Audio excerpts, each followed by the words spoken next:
It's a call to order. There, now you go. All right. I would like to now call the this meeting of the Indiana Borough Council to order. Can we please rise for a moment of reflection and a pledge of the allegiance?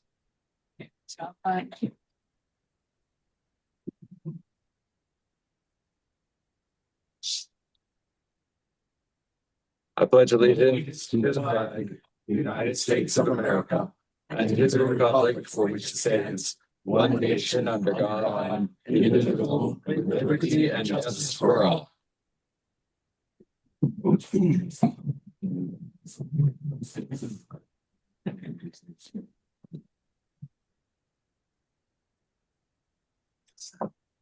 Lori, can we please have the roll call? Yes, Broad, Here. DeBowser, Here. Maple, Here. Milnes, Here. Noel, Here. Cerniso, Here. Smith, Here. Vanderneck. Here. 8 present, 0 absent.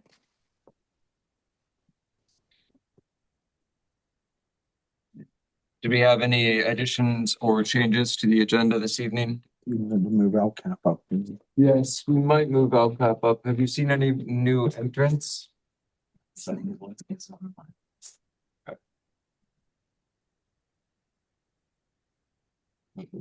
Just say you're gonna move LCAP up to a.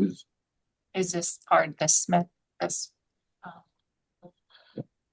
Do them after public. Yeah, we're gonna do them following public comment before committee reports. I've been told that May was the time we were going to talk about a possible council-sponsored letter of recognition for the retired officer. That's what I was told 2 months ago by you, but so. No, I believe we were waiting to coordinate with the chief's response. May, that's what you told me. Public safety. That's fine. Okay, if you want, if that's what you want to do, that's perfectly okay. I just want to make sure we don't forget about it. Yeah, let's not forget about it. Yeah. We'll just coordinate That's fine. for the public safety meeting. So never mind, there's nothing else for new business. All right, excellent. It's not. Thank you for that reminder. Moving on to approval of the minutes and reports from the April 7th council minutes and the April 21st work session, as well as the March 2026 financials. Move approval of the April 7th minutes. Second, Although, was there any need for discussion? All those in favor, please say aye. aye. All opposed? All right, the motion carries. I'll move to approve the April 21st Second. Your work second, session. very quick with that second. No need for discussion. All those in favor, please say aye. Aye. All those opposed? Motion carries. And how about now the March 2026 financial report? Move approval of the March 2026 financial report. Second. Peter has moved, Betsy has second. Any need for a conversation? All those in favor, please say aye. Aye. All those opposed? All right, motion carries. Thank you for that speediness. I would now like to open the floor for public comment, but seeing as there are none, we'll move on to our presentation from the LCAP, but I'm being informed that in the current position, they cannot share the screen. Be patient with us as we figure out these technicalities. Are you guys able to hear me? Yes. Okay. Yeah. So when I speak, right, that's working out. But yeah, we can't share our screens, and Michaela and DeAndre will need to be able to do that. And hello, everybody. It's good to see you all. Hear you anyway. That's what I'm. I don't want to mansplain that. I assume you know how to use Zoom. You can stop sharing, but you want to give them permission to share.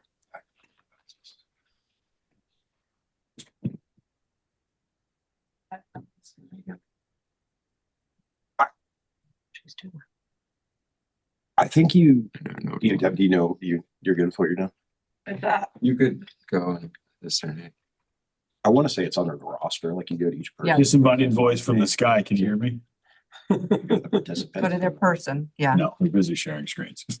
and you let them share. usually. Go to the dot dot dots.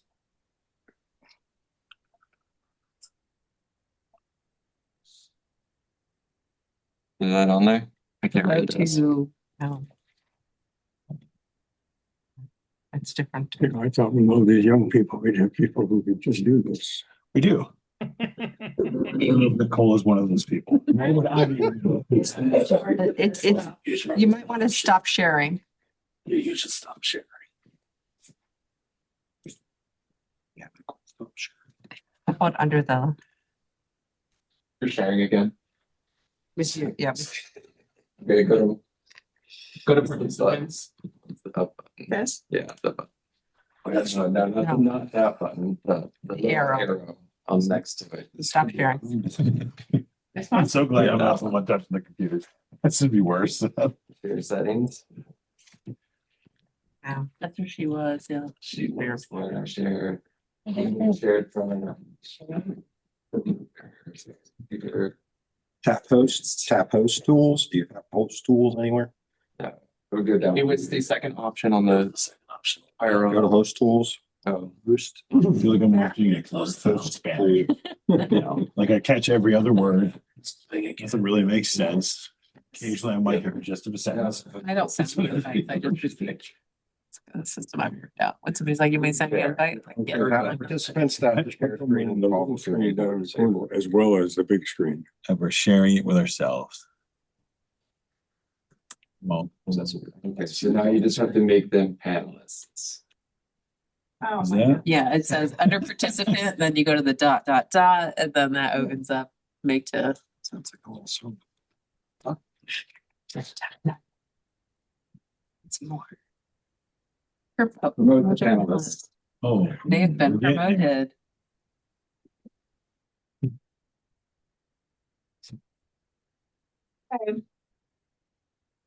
The rest of my day went very Okay. smoothly. How about yours? My Monday's. So, How are you positioned now for sharing? Can you see me?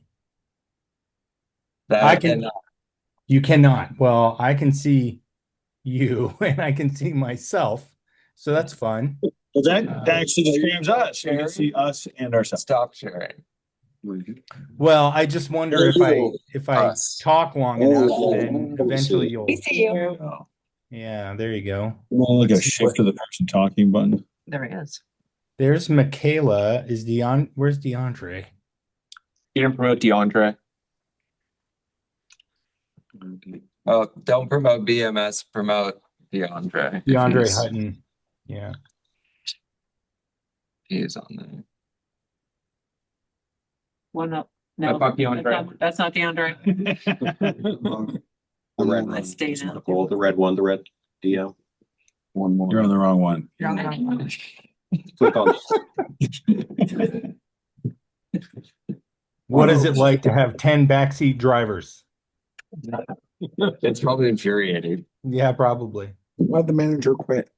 So Wow. In the lawsuit, it says when she was trying to work Zoom, no one would shut up. it starts to feel like our solid waste authority The meetings. person right you now. accidentally promoted denied it. They have to accept it. You're Okay, good. you're good.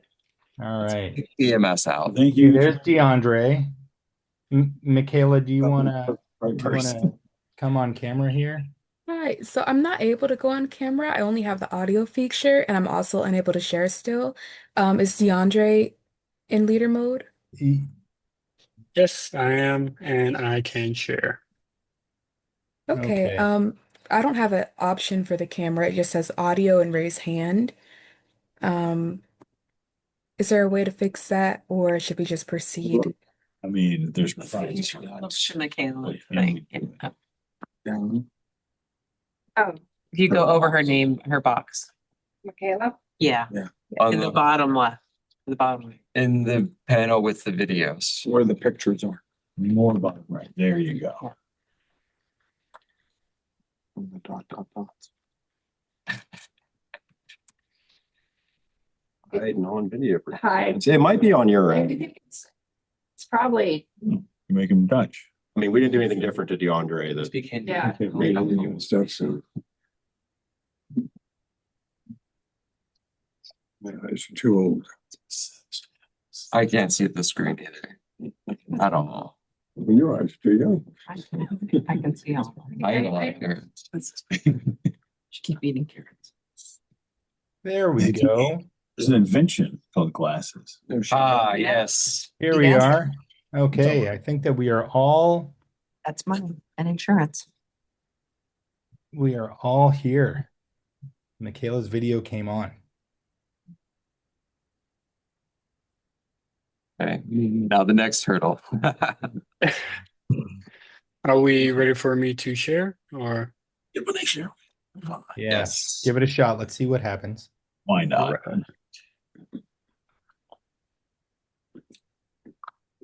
Is that a grizzly bear in the background? Yeah. No, it's No, not. it's a fence thing. It's Oh, the sorry. It was there. She's ready. It's ready to attack. It was there and now it's gone. Nicole, you have the hour camera thing pinned for us. You need to click remove pin. On the top left of our window on the screen, it says Nope, nope. too far up. Too far up. Oh, no. Oh wait, no, that's good. That's good. That's their screen. That's good. Yeah. Leave it there. Yes, we can see your presentation. Could we All zoom right. it out a little bit more, perhaps, DeAndre? Or Yeah, having slight technical difficulty. that's okay. Join the crew. I don't know about anybody else, but I sort of feel like I'm in an episode of Parks and Rec virtual edition. Yeah. You know, and that's okay. You know, you just got to kind of work with what you got. I'm Ron Swanson. I call Ron Swanson. Oh, wait, who's Ron Swanson? Me. That guy's Ron Swanson. Okay. All right. Ron Swanson. He shaved his head, apparently. Ron Swanson shaved his head. There is an episode when he did that. Yeah. All right. So now Did you get ear piercing in that one too? Yeah. Hammy 2. Here's your Hammy 1. Yeah, that's right. Do you have a weird view? I don't know, Chief. I think I like in your old school. Me too. Come here and listen to that's right. Let's throw up a PDF and we got it. Parks and Rec, yeah. Agreed. I don't know how to minimize them. It's not against that. Go. I think that'll probably do. Oh, It stands for Local Climate Action Program. Okay, I think we're ready. okay. That little biscuit. Must know, I read that. One, on the screen. 1, 2, 3. I didn't know either. Where do you read it? It's To minimize At that the box. top, Can you do that or no? It's all the way over on the top. the colorful. There's a little. It's right there. But there you go. Everyone on the council, I think we're ready to start the presentation. Yes, See it. we are ready. I got I'm ready to receive the presentation. it. Yes, please. Thank you. Yeah. What's the pieces? All right, go Okay. to it.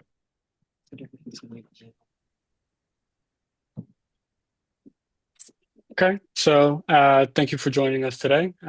Today we'll be going over the forecasting a sustainable future for Indiana Borough. My name is DeAndre Hutton, and I am accompanied with Michaela Holston Smith. And this is Penn State Local Climate Action Program. And thank you. So, hi everybody, this is your student team. My name is Michaela Holson Smith. I am a first-year graduate student at Penn State University, pursuing a master's of professional study in renewable energy and sustainability systems.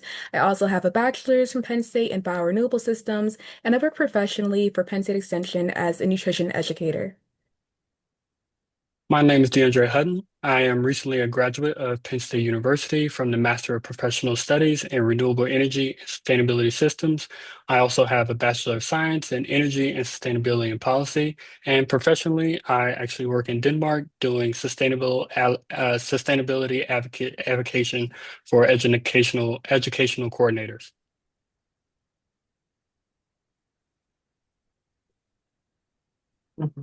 That's cool. Sorry. So moving into the presentation, we'll be talking about forecasting and with ClearPath 2.0. So in the context, forecasting refers to using data-driven models to project future greenhouse gas emissions and understand how different actions will influence those outcomes over time. For this, we use ClearPath 2.0 forecasting to help guide the process. ClearPath 2.0 allows us to move through a structured approach. First, we lay the foundation by establishing a baseline emissions inventory, which shows us where we currently stand. Next, we set the targets by identifying realistic reduction goals based on different sectors and policy options. Then we take action by modeling specific strategies such as an anti-idling campaign, composting program, and solar energy adoption to see the potential impacts. Finally, we track progress by comparing projected outcomes over time and adjusting strategies as needed to stay on target. So overall, forecasting gives us a way to move from understanding current emissions to making informed decisions and measuring long-term progress. Now that we understand the forecasting framework, the next step is to see how forecasting can benefit Indiana Borough in a practice. To illustrate this, we'll walk through a simple example to show how different assumptions can influence projected emissions and help guide for more informed decision making. So as we see in the sample, the model tracks emissions across all major sectors and projects future outcomes over time. On the right, the legend tells us, helps us interpret the line. The red line represents emissions if no actions are taken, and the green line shows emissions if the set reduction goals are achieved. And the black line, or the white line on the example, represents the current reported emissions. One thing that stands out in this example is that multiple sectors are addressed at the same time through multiple strategies working together. When these combined actions are applied, the projected emissions by 2045 are significantly reduced. And that's exactly what we're focusing on here today. How layering strategies like anti-idling campaign, a composting program, and a solar energy adoption can work together to drive meaningful emissions reductions in Indiana Borough. So I hope we all remember this pie chart from the greenhouse gas emission inventory last year. It breaks down the major sources of emissions in the borough and helps us understand where the biggest opportunities for reduction are. Building on the foundation of that, we developed a set of scenarios that target key sectors: on-road transportation, residential energy use, and as well as solid waste disposal. These areas represent the most impactful levers for reducing overall emissions in our model. By focusing on these sectors, we were able to simulate how different strategies can influence total emissions over time and identify where intervention will be the greatest impact. Starting with those scenarios, the first area we'll focus on is on-road transportation, and specifically one of our key initiatives within that sector was anti-idling campaign. So anti-idling is simple behavior-based strategy that shows how small actions can still contribute to larger environmental and public health goals. The emission reductions from anti-idling campaign are relatively minimum on their own.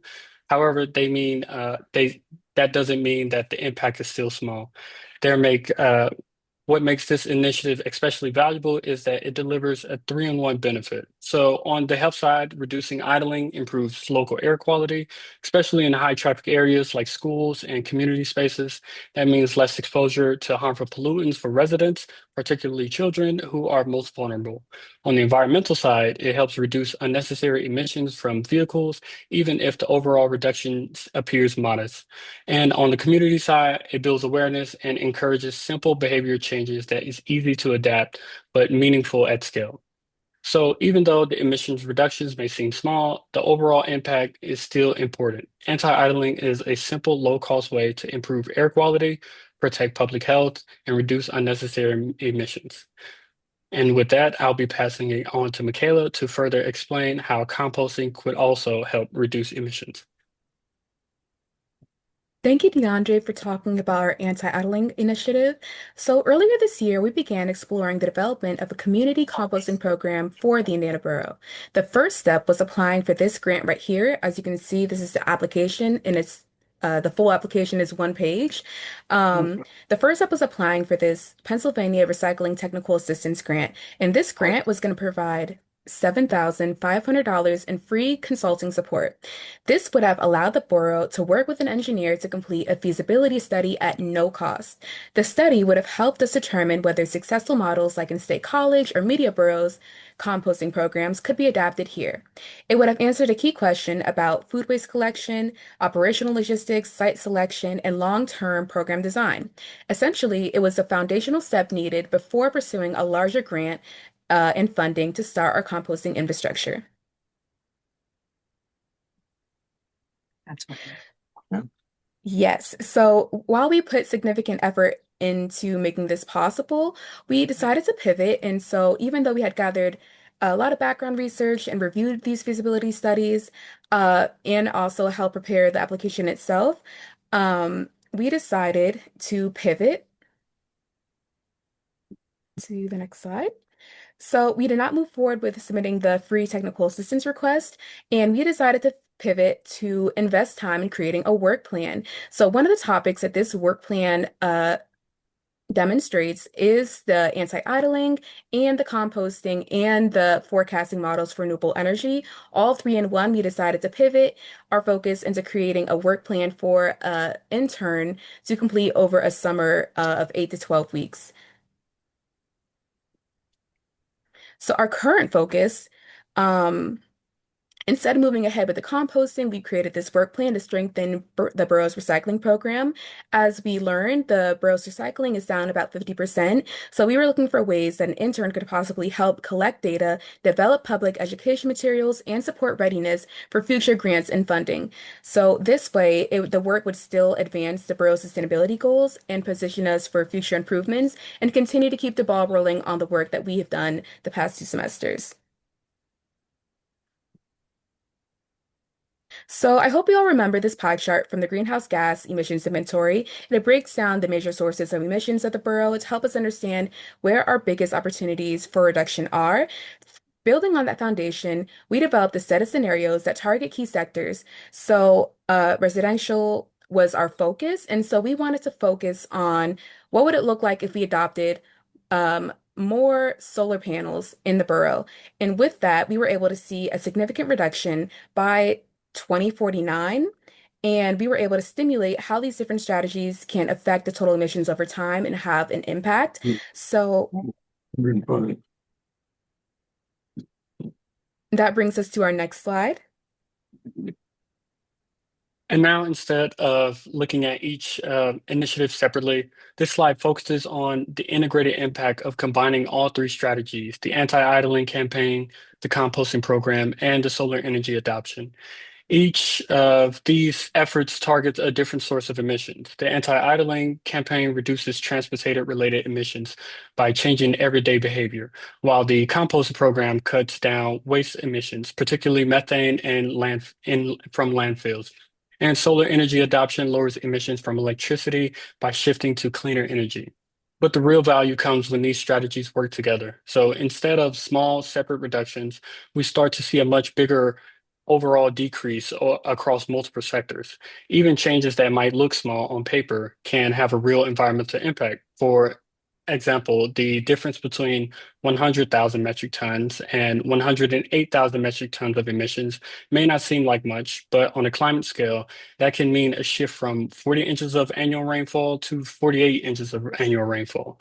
Small changes in emissions can lead to major environmental differences over time. Building on to this, the next step is to make sure that this work doesn't just stop at analysis or planning. To truly understand the progress over time, we need consistent follow through and continued emissions tracking as these strategies are implemented. That's where the community fellowship show comes in. A fellowship like this helps sustain the effort by supporting ongoing data collection, tracking emissions trend, and helping evaluate whether the strategies are actually producing the intended result in Indiana Borough. And at this point, I'll pass it to Michaela to explain how that the fellowship structure and support long-term emissions tracking and implementation.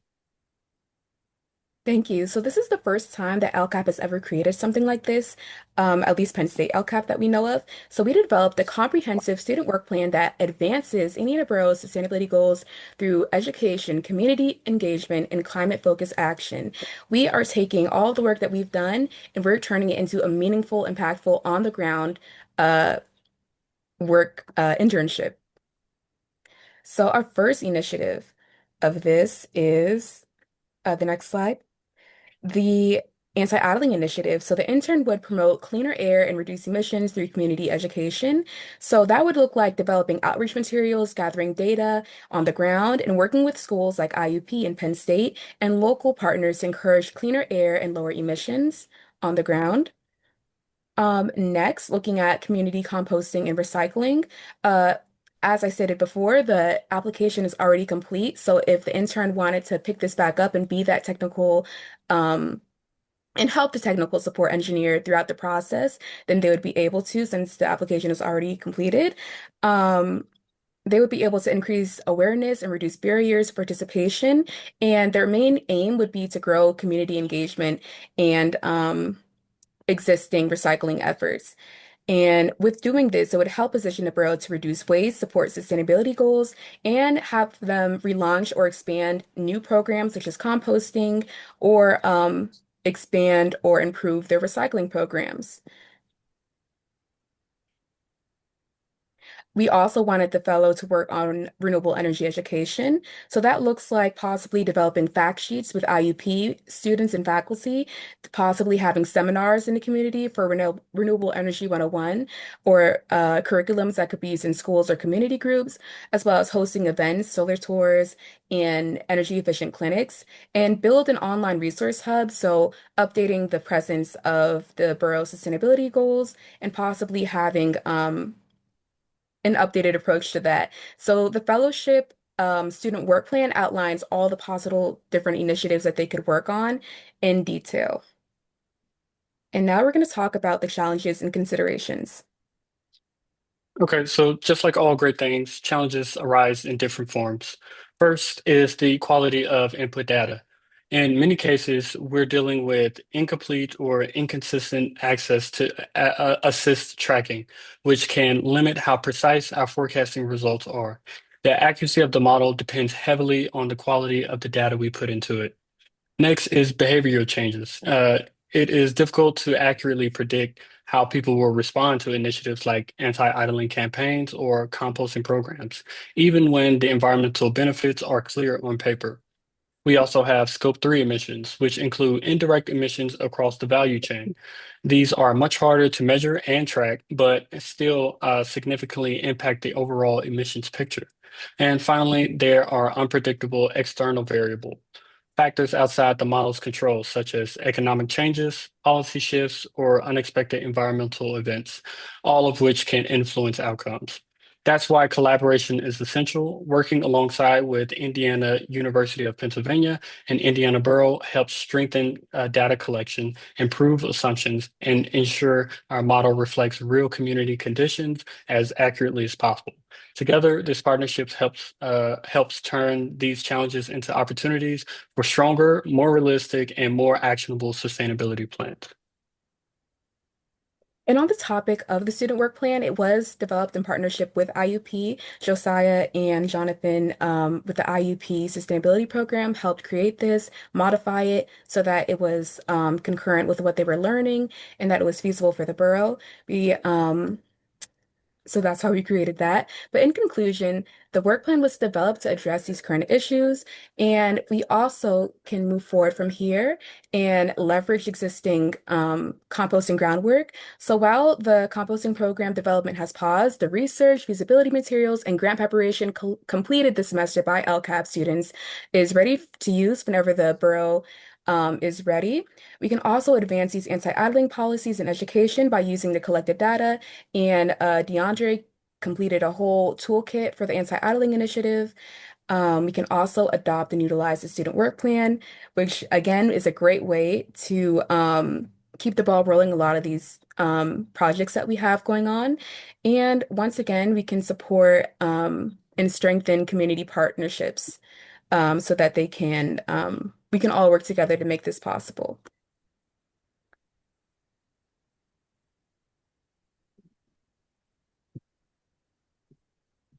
Thank you so much. Can I ask you a couple questions?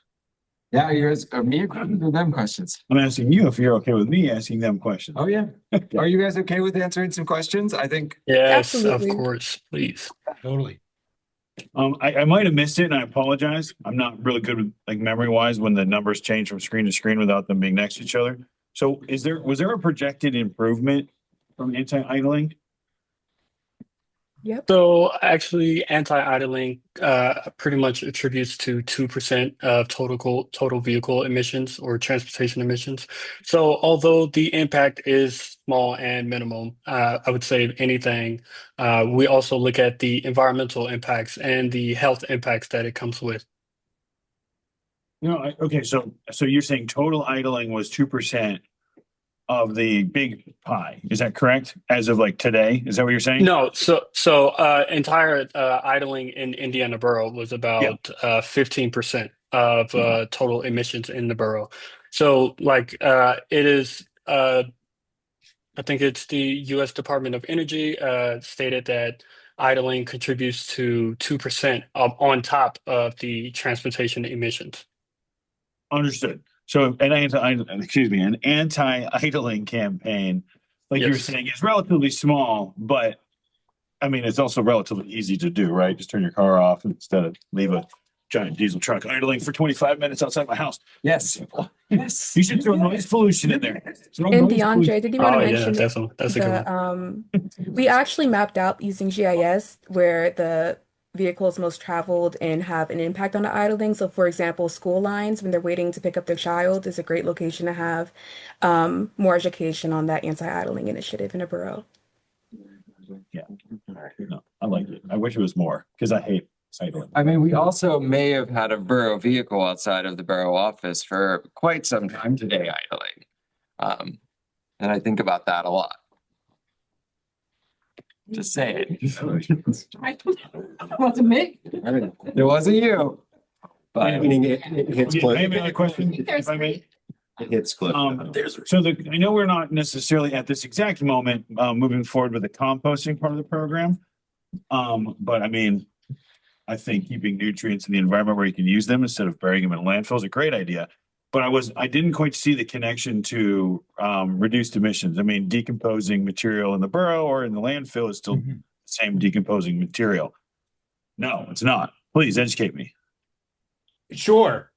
So the decomposition processes are different. So it goes anaerobic in a landfill and releases a huge amount of methane. Whereas when it's composting, it has access to oxygen, the temperature rises, and so it breaks down into soil, and so it still releases carbon dioxide. And there are maybe trace amounts of methane for any part that may go anaerobic, but all in all, the emissions reduction compared to organic waste going anaerobic in a landfill is like orders of magnitude different. And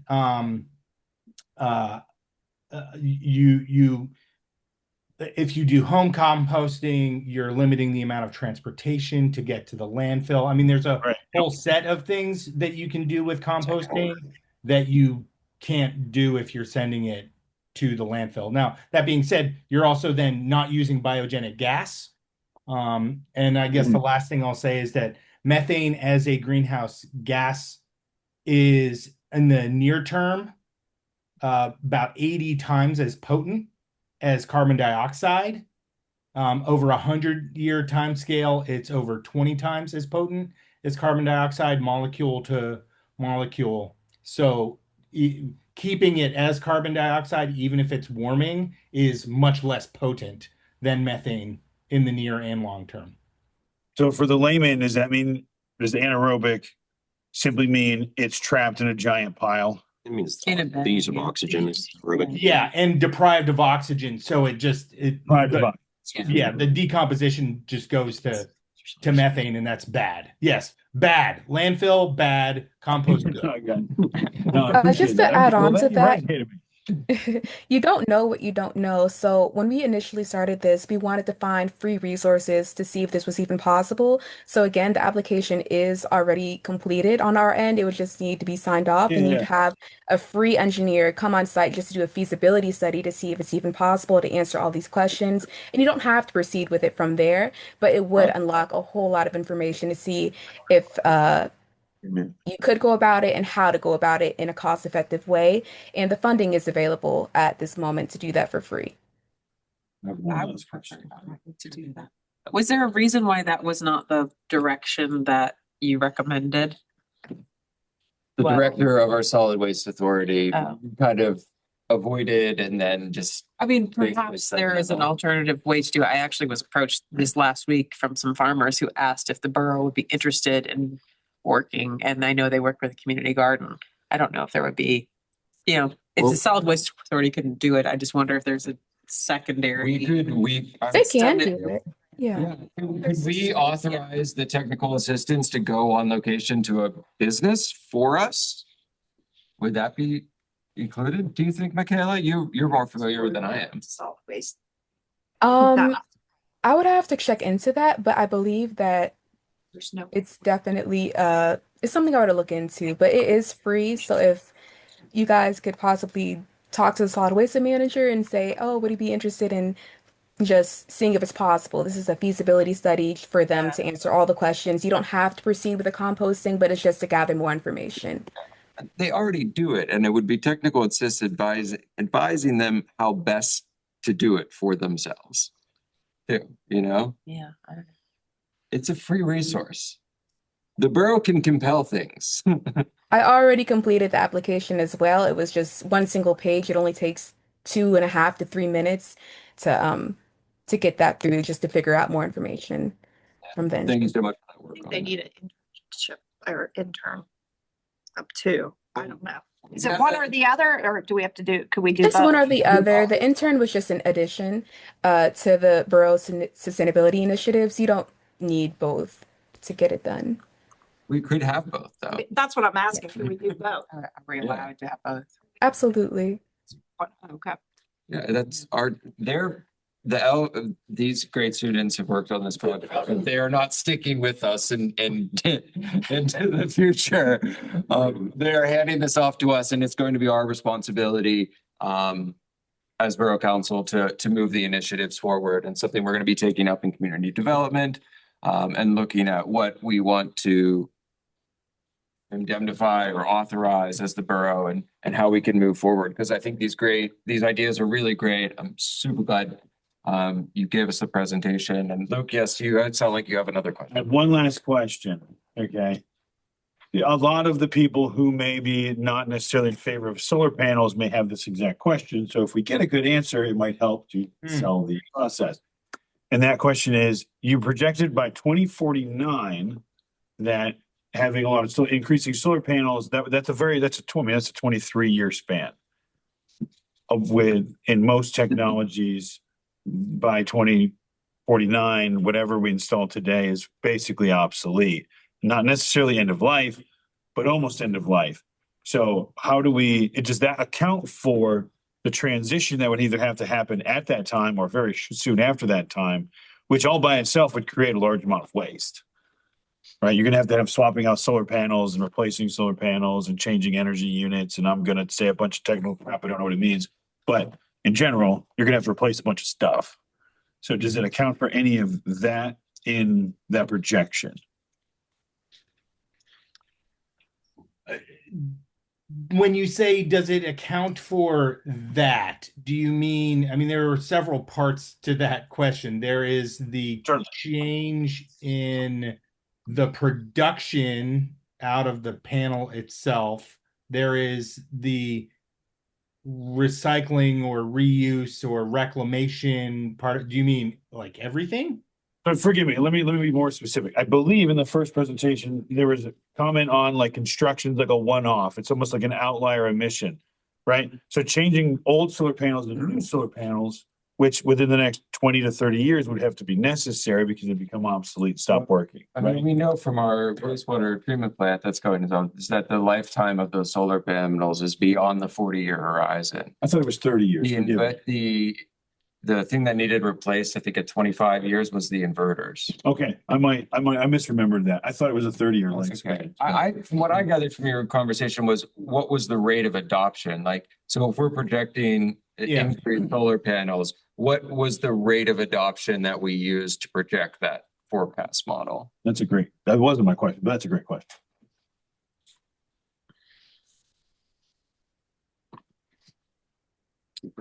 So I don't have a complete answer to that question, but I do know that the transition element that we used was for the maximum potential for electricity generation from solar rooftops. So I do not believe it took into account the end of life, just the maximum potential for energy generation. It did not take into account the end of life. And we could get you an estimate of what that would be. It might be a little bit complicated to do, but we can get you an answer to that question. Yeah, inverters have a shorter lifespan than the panels do. The panel, its production goes down over time, but Jonathan is right that they will last for 40 years and still, still have a pretty high level of output, assuming that it isn't just a sort of crummy. You get an occasional crummy panel, of course. But yeah, one of silicon is not the most recyclable material. And that is a kind of persistent challenge. I will note that in lots and lots of industries, the difficulty of recycling materials has not stopped them from being adopted. Yes.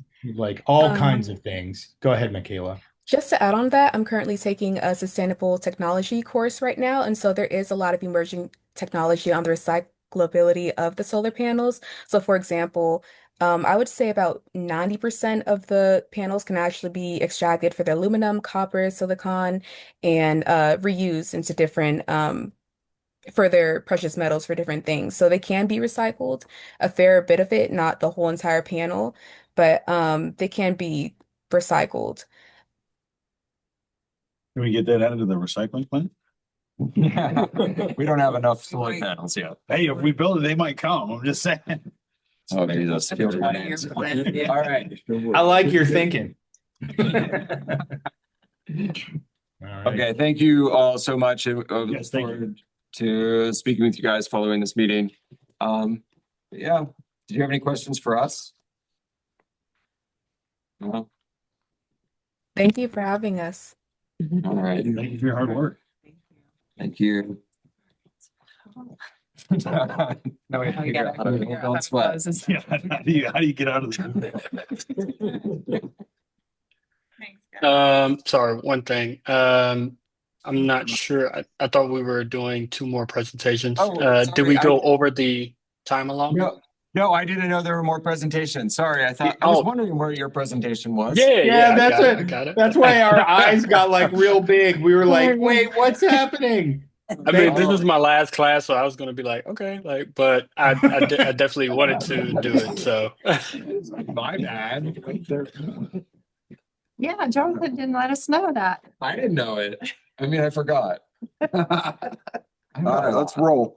It's got to train. I mean, sorry. Yeah, Next. Yeah.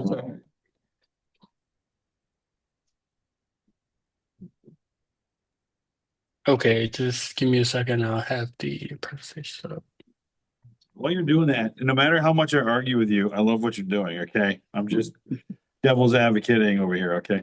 Yeah. No, I mean we need those questions. Like we need to be pushed to know like specifics. So thank you. We really appreciate it. Yeah, and it's great when someone is really hard on the problem and good to the people. We're gonna have to cut down some questions.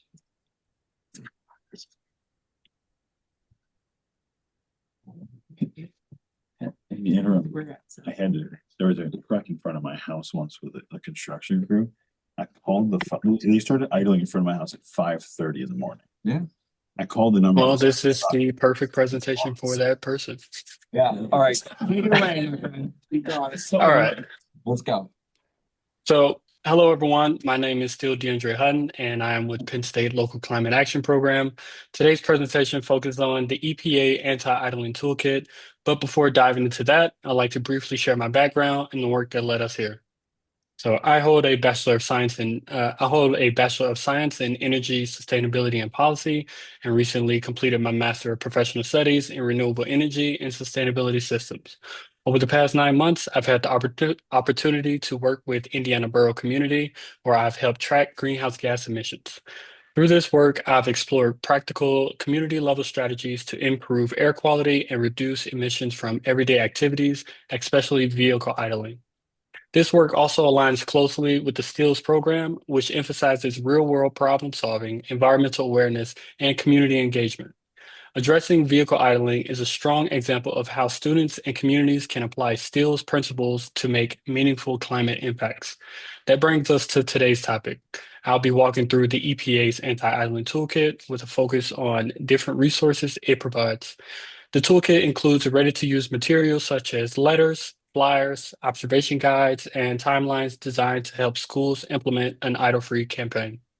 Each resource serves a specific purpose, whether that is raising awareness, collecting data, or guiding implementation. In the next slide, we'll establish a clear definition of idling. That way we're all on the same page.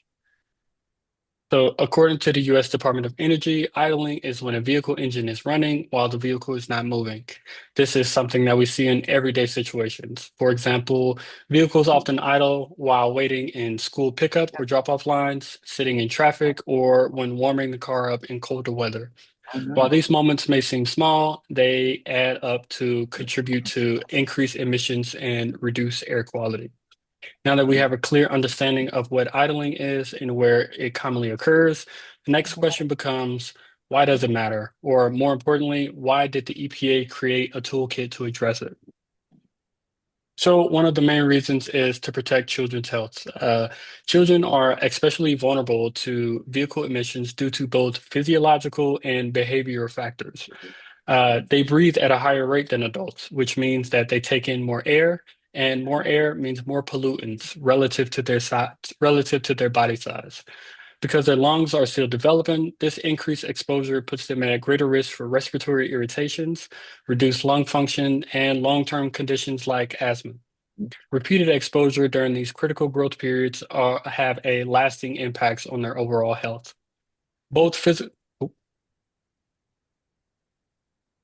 Beyond physical health, air pollution from idling vehicles can also affect learning. Studies have shown that poor air quality can impair concentration, reduce attention span, and contribute to fatigue, factors that directly impact academic performance. The toolkit was created to help students and communities reduce these risks by providing practical, easy to use resources to limit unnecessary idling and improve the air children breathe every day. So now that we've covered why the toolkit was created, let's bring it a little bit closer to home and see how the toolkit can benefit Indiana Borough community. So first off, as I said before, it helps protect children's health by reducing idling near schools, which lowers students' exposure to harmful pollutants. It also supports better air quality across the community by cutting down emissions that contribute to smog and greenhouse gas emissions. The toolkit also improves overall public health, reducing risk of respiratory or heart-related issues for both students and residents. And there's also financial benefit too. According to the U.S. Department of Energy, idling wastes about 0.2 to 0.5 gallons of fuel per hour, adding up to roughly $100 per year for someone idling just 15 minutes a day. Reducing idling helps families and communities save money while also cutting unnecessary fuel use. And finally, it helps Indiana Borough move toward its sustainability goals by lowering emissions and supporting local climate initiatives. Overall, the toolkit provides simple, practical steps that can make a real impact on health, the environment, and costs right here in the community. Now that we understand why idling is important, the next step is to look at how to implement a campaign throughout a school year. So one helpful part about the toolkit is that it doesn't just tell you what to do. It lays out a full schedule of how to run an idle-free campaign over a school year. The EPA recommends starting early in the school year around September by just observing what's already happening, like how many cars are idling during pickup and drop off. This is important because it gives you a baseline to measure improvement and to measure improvements later. Then later in September or October, you officially introduce the campaign to the school and even get students involved, which is a big deal because it helps spread awareness faster. By October, the focus is really on getting the word out, sending newsletters home, creating pledges, and even starting competitions between classes to see who can get the most pledges or who can get the most people to commit to not idling. This part is also important because it makes the community more engaging and not just a rule that we're placing onto people. As the year goes on, things like putting up no idling signs and follow-up observations help reinforce the message and track progress. And then toward the end of the year, they suggest wrapping things up with like a driver contact event and even rewarding participation, like giving a prize to the school with the most pledges. So overall, the big takeaway is that this isn't just a one-time thing. It's meant to be an ongoing effort throughout the entire school year to actually change behavior over time. Once the schedule is set, everything starts with pre-observation. So now let's break down how to do that. One part of the toolkit encourages students to conduct observation of idling. This is important because it gives them a real picture of the problem at the school before the campaign starts, and then again shows how much progress was made. If students are involved, number one, safety is top priority. They should always be supervised by a teacher, parent, or older student, and observation can also be done by staff or volunteers if needed. Typically, observation happens during afternoon pickup, since that is when cars are idling the most. Schools are recommended to do 4 to 5 consecutive days, but even 1 to 2 days can provide useful data.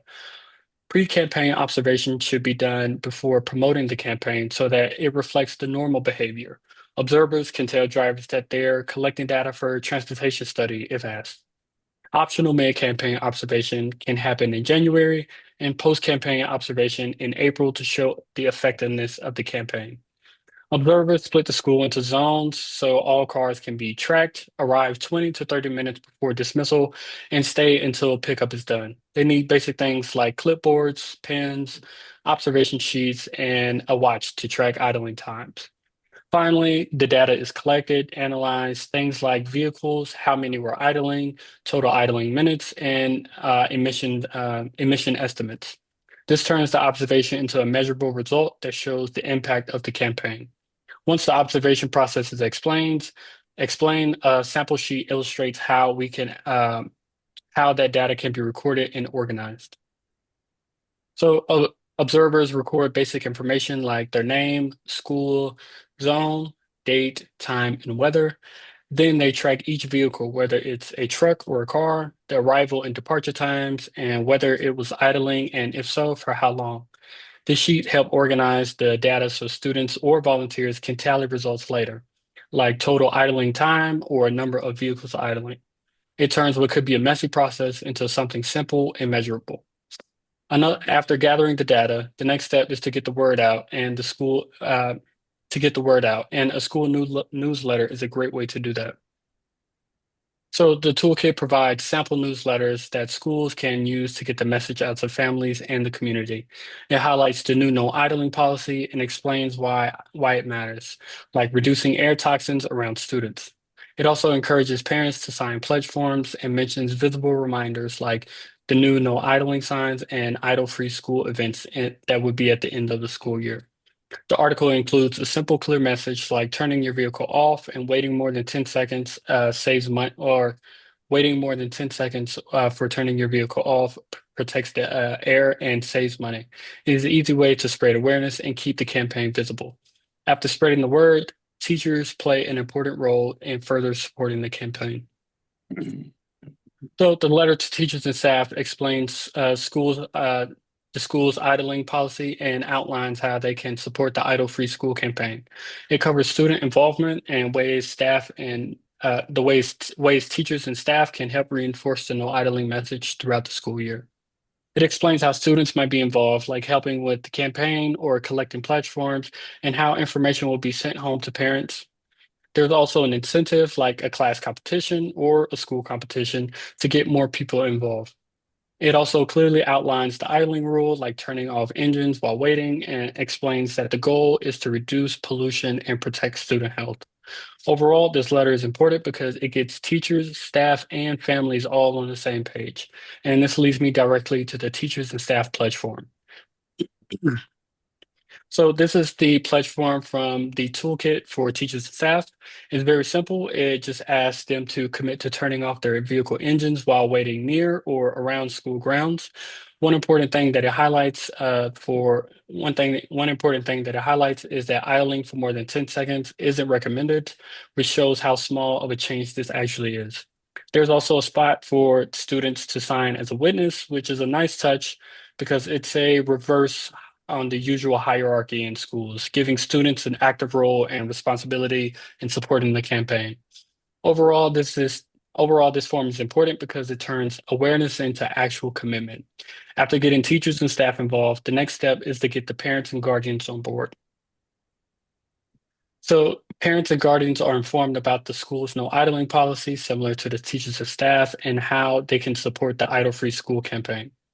It clearly explains the rules similar to the teachers and staff form, like turning off your vehicle engine while waiting and not idling for more than 10 seconds, and if so, limiting that to 5 minutes if needed. It also explains why this matters by pointing out that idling creates pollution that are harmful to kids' health. The letter also asks parents to get involved by signing a pledge form and encourages them to reduce idling, not just near schools, but in the borough area. Overall, it's important because it gets parents involved into the campaign, which is key since they are the ones driving. Along with the parents' letter, there's also a pledge form that the parents can sign. So this is similar to the teachers and staff pledge form. Parents simply pledge to turn their vehicle engines off, on, or near school grounds. The form also reminds them that idling for more than 10 seconds isn't recommended, and having a child as a witness to the pledge is a nice way to keep them involved in the shared commitment. Overall, this form helps turn awareness into action and bring families directly into the campaign. So now that families are involved and committed, the focus shifts on keeping the message visible. So one simple way to do this is with anti-idling flyers. So placing these flyers in high traffic areas around schools, like pickup and drop-off spots, helps remind drivers to turn their vehicle engines off. They're a simple visual way to reinforce the campaign and keep the message front and center for parents and staff and visitors. Building on the visual reminders, the next step is connecting the anti-idling message to classroom learning through the STEELS program. While this isn't specifically recommended by the EPA, it can still be a helpful way to reinforce the concept in an educational setting. Do not drive their kids to school. The STEELS program can help strengthen the impact on the anti-idling campaign by connecting it directly to classroom learning. Through the science, technology and engineering, environmental literacy, and sustainability standards, teachers can integrate real-world environmental issues like vehicle idling into lessons on air quality, energy use, and human health. This helps students understand not just what idling is, but why it matters in their community. It also encourages students to think critically about solutions instead of just learning the science.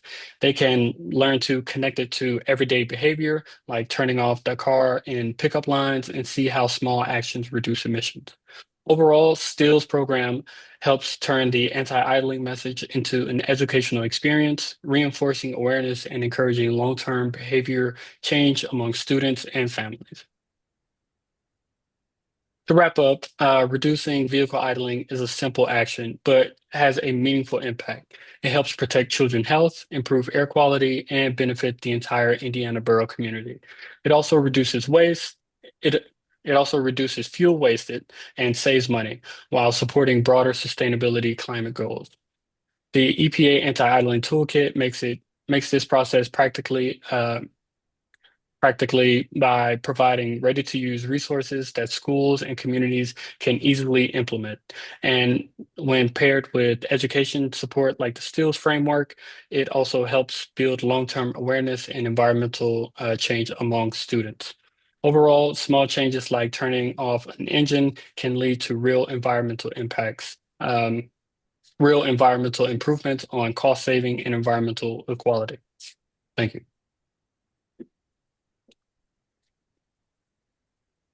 Thank you. One more.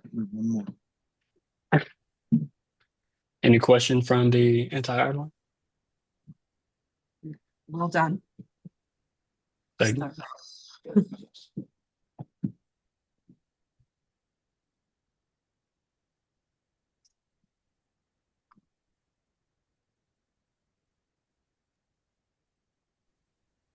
right, one more. Thank you guys for your patience and being with us here tonight. We have one more thing to go through. Thank you.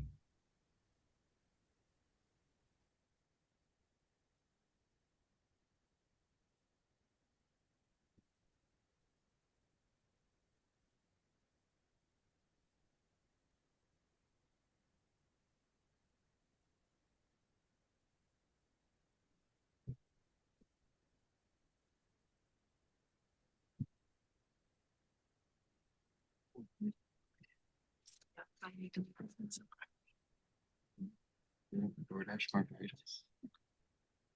Depends parents, they don't really need to drive their kids to school. That'd be nice.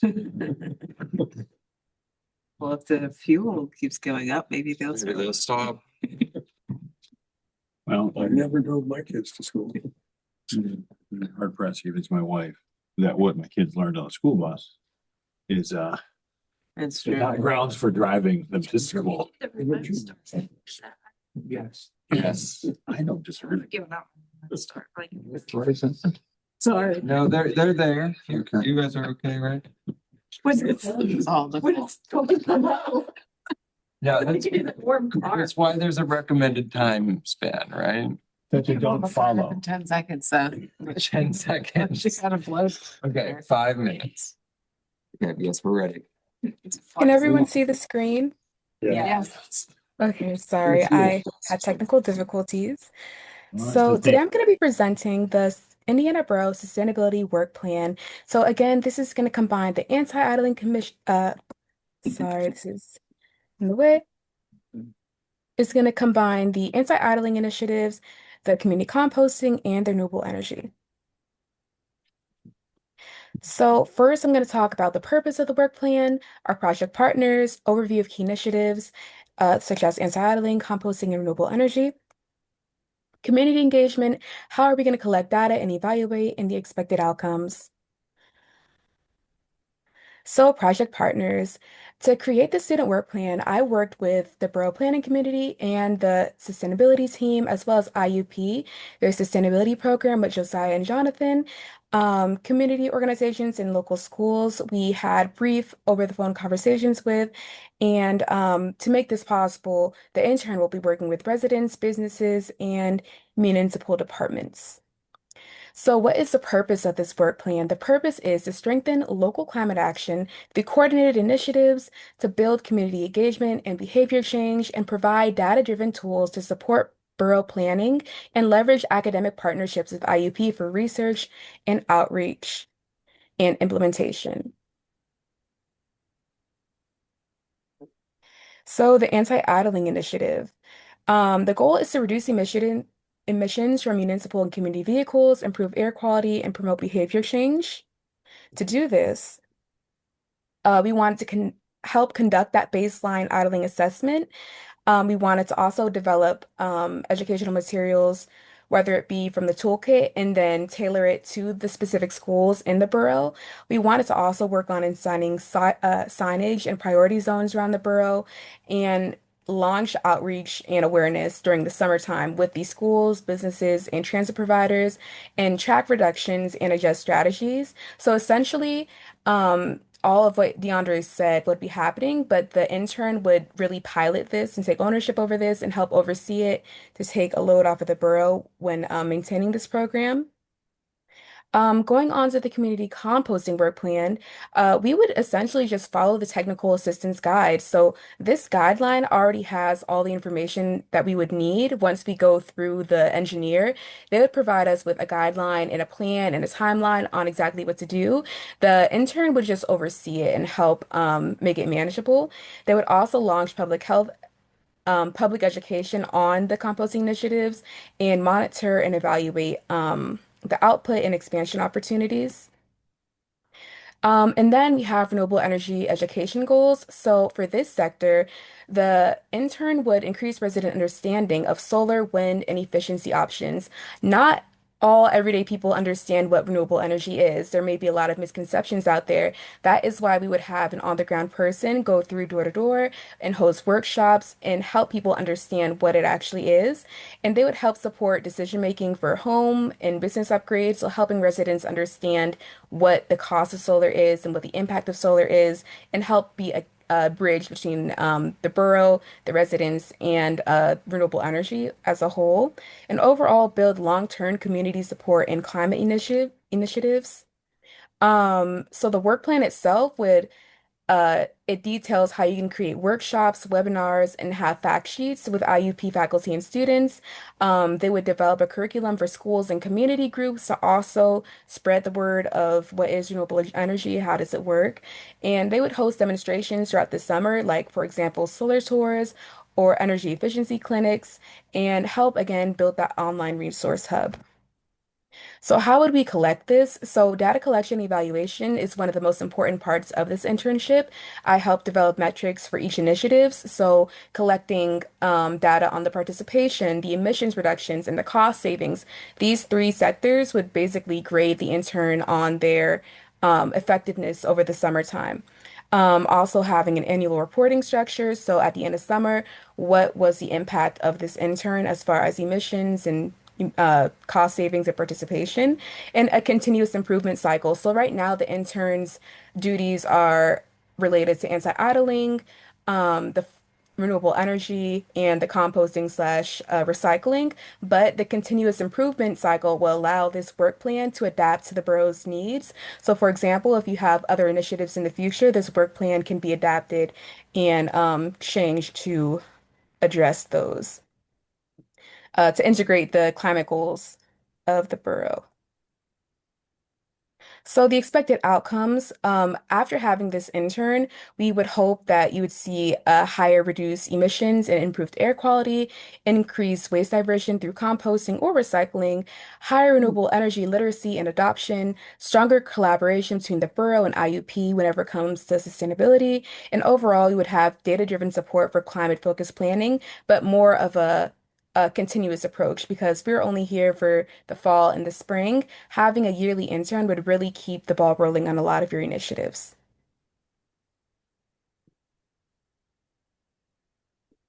And that is everything for this presentation.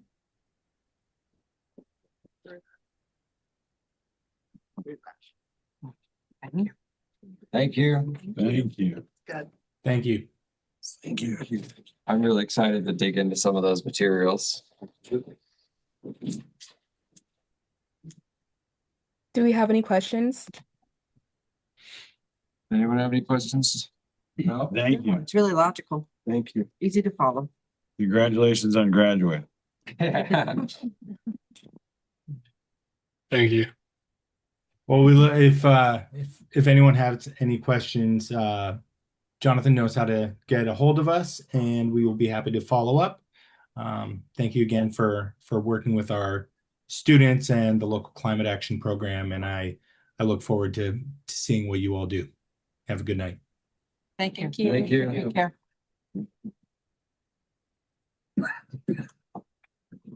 Let's go.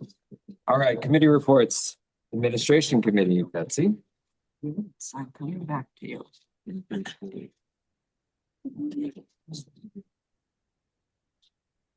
So good.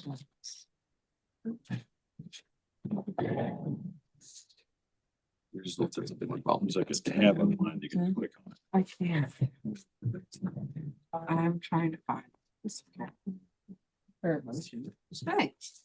Yes, well, I want to do my Full note. Yeah, A recap. I probably would like to have these printed out in the future, but I'm not there yet. There we are. So we talked a little bit in our old business about the endowment. I'm going backwards anyhow. Let me restart. We had a review of the financials from March 26th and a good parking update from Hank. We will. In our old business, that's when we talked about the endowment and the efforts that are being, the efforts that are being made to raise and match $25,000. We had our audit report, which was well done and pretty extensive. And we're going to have the suggested motion regarding the engagement letter. And then we talked a little bit about the website update, which will be fun to see as it comes online. We seemed to have a conversation, well, we determined how to better use a junior council person, and borough staff is going to talk with the mayor. And then we had an update that this year's yard sale, the second time that we're doing it, has been moved up to June 6th, and that was exciting. Okay. So I have a motion, and it does need a second. So a motion to approve the audit engagement letter provided by Cotstan CPA and Associates PC outlining their services for 2026 through 2030. I'll second that motion. Thank you. There's a motion and a second. Is there any need for discussion? I just had a question. When I didn't quite understand when these, I think the verbiage was single audit. That's, Where'd it go? Each year. yeah, if we would get a grant or anything from the federal, anything over 500,000, we have to do a single. Yeah. So is that, excuse me, is that also, or is it just up it by $3,000 to cover that specific It's audit? a separate audit. Yeah. And mostly, in most cases, that funding is built into the grant to host it. Understood, got it. So the normal cost would be the 15.5, 16, et cetera. And then the single audit would be its own thing if necessary, but to your point. Yeah. Should in theory be covered by, okay, nope, that Yeah. was my only question. All right, all those in favor? You're spending I'm money. spending money. Can we have a roll call vote, please? Yes, Broad, Yes. Bowser, Yes. Maple, Yes. Melmas, Yes. Newell, Yes. Sarniso, Yes. Smith, Yes. Vanderneck. Yes. 8 yes, 0 no. All right. Thank you very much. Suggest the motion You're welcome. passes. Thank you. All right, moving on to community development. That is I. Forgot. All right, so community development, we had interesting conversations. We did discuss the change in date for the Zoop workshop. I'm sorry for those of you who came to the Borough building on Monday. I apologize that that was not clearly conveyed through an email. But it is looking like our zoning ordinance update has been out and the review period completes on May 7th. That means that the scheduled hearing is May 12th at 6 p.m. For the zoning ordinance. And we have a slight delay on when we're going to have that workshop. It'll be followed up within June. And I will hope to have everybody get a calendar invite and an email to secure that date.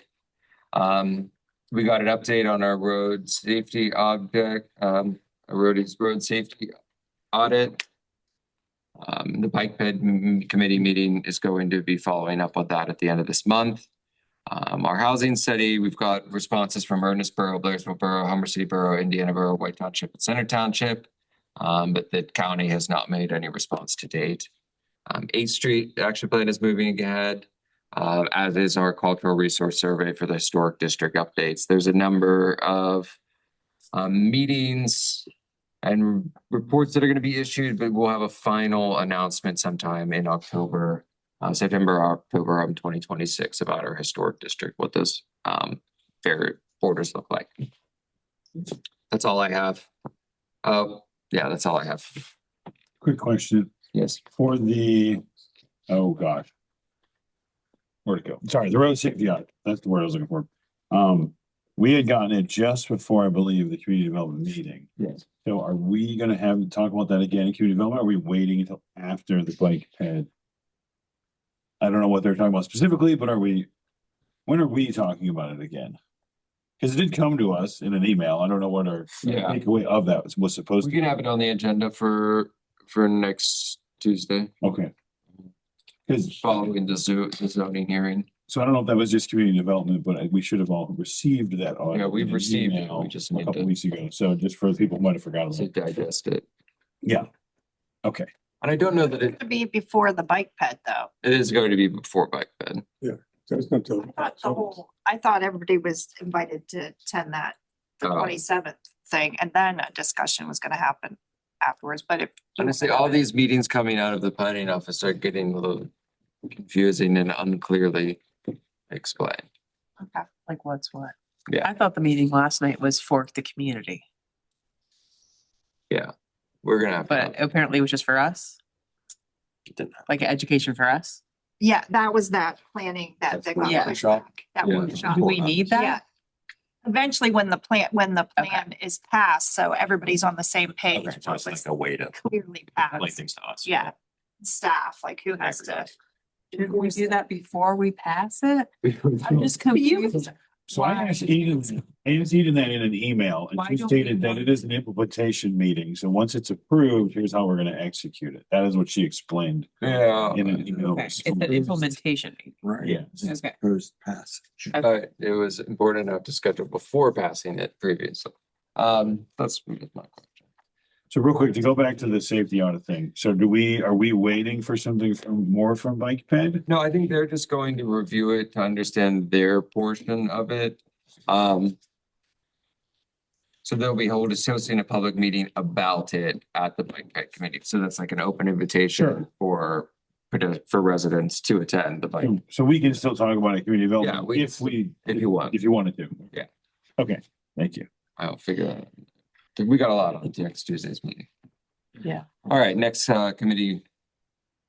What is it? Public Safety. Okay, so public safety, a lot happened, recognized some officers for their heroic actions, helping to stop a violent crime. And then we also then had those same officers stick around for a little bit of I forget what we're calling it, but meet and greet, if you will. Community partners. To just kind of learn their names, their faces, a little bit more about what they hold dear and why they're here. So that was a good conversation. Then we also had the Islamic faith community was represented as well with several folks. And then, although our friend is not here, the one who's been coming to meetings, I forget his name exactly, but we've had one gentleman that's been attending several meetings, just so happened to know the folks that were here as community development. I'm going to get these names wrong, so I apologize. Is it Dr. Farquhar? Is that how you pronounce it? And then Dr. Is it? Oh gosh, I'm not even going to try. There were several people that were very kind and had a great conversation with them, and I am going to get their names terribly wrong. So I'm going to please not disrespect them by getting them horribly wrong.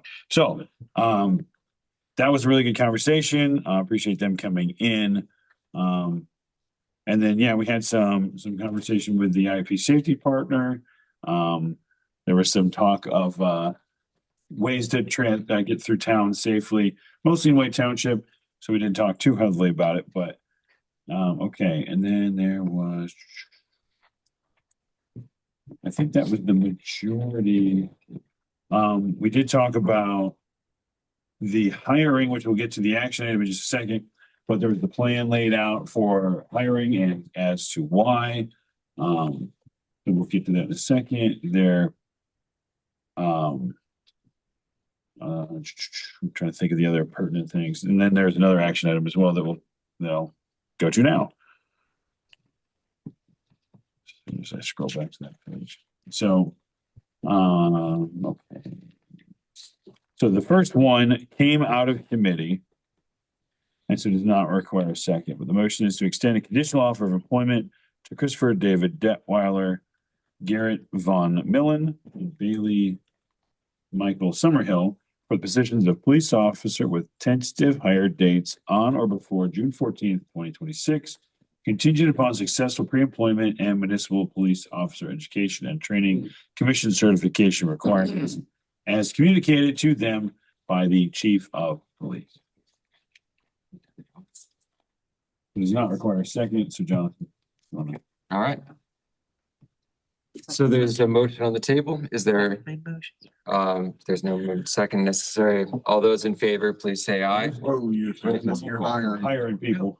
That's money. Money spent. I would, actually. and honestly, I would Split into three? I would split into three, one Okay. for each person. Okay, One for each person. so in which case then amending the. Okay, so I already proposed the motion though. So do we have to downvote it? No, No? or just close your ears. That didn't happen. Just make an amendment. The motion to extend conditional offer of employment to Christopher David Detweiler Okay, with a tentative hire date on or before June 14th, contingent upon the other thing. yeah, we're off the rails. That should. Okay. Yeah. All right, in which case, motion to extend conditional offer of employment to Christopher David Detweiler. Tentative hire dates on or before June 14th, 2026, contingent upon all of the successful pre-employment and municipal police officer. You're gonna make me say this 3 times. Yes. Yes. Municipal police officer education and training commission certification requirements as communicated to them by him and by the chief of police. All right, there is one of the first motion is on the table. We'll go through a roll call vote, please. Yes, Broad, Yes. DeBowser, Yes. Maple, Yes. Milnes, Yes. Noel, Yes. Cerniso, Yes. Smith, Yes. Vanderneck. Yes. 8 yes, 0 no. All right. The next motion is motion to extend conditional offer of employment to Garrett Von Millen with a tentative hire date on or before June 14th, 2026, contingent upon a successful pre-employment and municipal police officer education and training commission certification requirements as communicated to them by the chief of police. All right, there is a second. There's a motion on the table. We'll now proceed with another roll call vote. Yes, Broad, Yes. DeBowser, Yes. Maple, Yes. Milnes, Yes. Noel, Yes. Cerniso, Yes. Smith, Yes. Vanderneck. Yes. 8 yes, 0 no. Congratulations. And then motion to extend a conditional offer of employment to Bailey Michael Summerhill for the position of police officer with tentative hire dates on or before June 14th, 2026, contingent upon successful pre-employment and municipal police officer education and training commission certification requirements as communicated to them by the chief of police. Fantastic. There is a motion. We'll now proceed with the roll call vote. Broad, Yes. DeBowser, Yes. Maple, Yes. Milnes, Yes. Noel, Yes. Cerniso, Yes. Smith, Yes. Vanderneck. Yes. 8 yes, 0 no. All right, congratulations, Christopher, Garrett, and Bailey. All right, in which case then brings us to the fourth action item. There's an event request. This did not come from the committee. If you guys didn't see, the chief had emailed requesting us to address it now, given the timeline of events. So there is the motion, excuse me. So the event request is the second annual Farm and Fleet Community Yard Sale.